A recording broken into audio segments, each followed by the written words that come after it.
বিসমিল্লাহির রহমানির রহিম। আসসালামু আলাইকুম।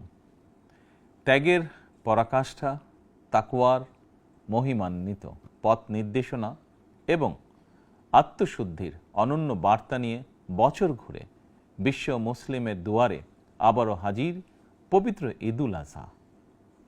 বাংলাদেশ সহ বিশ্ব মুসলিমের প্রতি পবিত্র ঈদুল আজহার শুভেচ্ছা। দল, মত, ধর্ম, বর্ণ নির্বিশেষে দেশবাসীকে পবিত্র ঈদের শুভেচ্ছা জানাই। ঈদ মোবারক।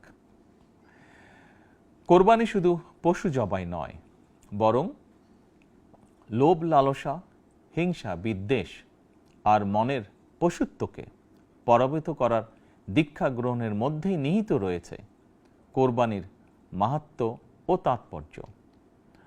আল্লাহর শ্রেষ্ঠত্ব ঘোষণা করে নিজেকে আল্লাহর কাছে সমর্পণের এই উৎসব আমাদেরকে ত্যাগের মহিমায় উদ্ভাসিত করবে, সত্য সুন্দরের দিকে ধাবিত করবে।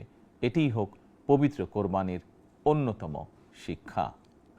প্রিয় দেশবাসী, যাদেরকে আল্লাহ এবছর কোরবানি করার সামর্থ্য দিয়েছেন, তাদের প্রতি আমার বিনীত আবেদন, এবছর যাদের পশু কোরবানি দেওয়ার সামর্থ্য হয়নি, তাদের সঙ্গে কোরবানির পশুর মাংস ভাগাভাগি করে নিন। এটিও কোরবানির আরেকটি অন্যতম শিক্ষা। প্রিয় দেশবাসী, আপনাদের প্রতি আমার বিনীত আহ্বান, কোরবানির চামড়া যথাযথ প্রক্রিয়ায় সংরক্ষণ করুন। কোরবানির পশুর রক্ত ও বর্জ্য পরিষ্কারের ব্যাপারে পরিচ্ছন্নতা কর্মীদের সহায়তা করুন দয়া করে। যথাসম্ভব নিজেরাও পরিচ্ছন্নতা অভিযানে অংশ নিন সম্ভব হলে, যাতে কোরবানির দিনই সংশ্লিষ্ট স্থানগুলো পরিষ্কার পরিচ্ছন্ন করে ফেলা যায়।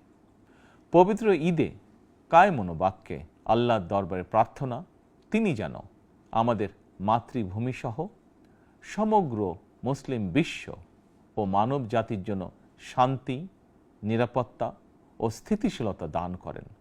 একই সঙ্গে আমি বিশ্ব জুড়ে শান্তি, সম্প্রীতি এবং নিরাপত্তার জন্য মহান আল্লাহ রাব্বুল আলামিনের দরবারে প্রার্থনা করছি।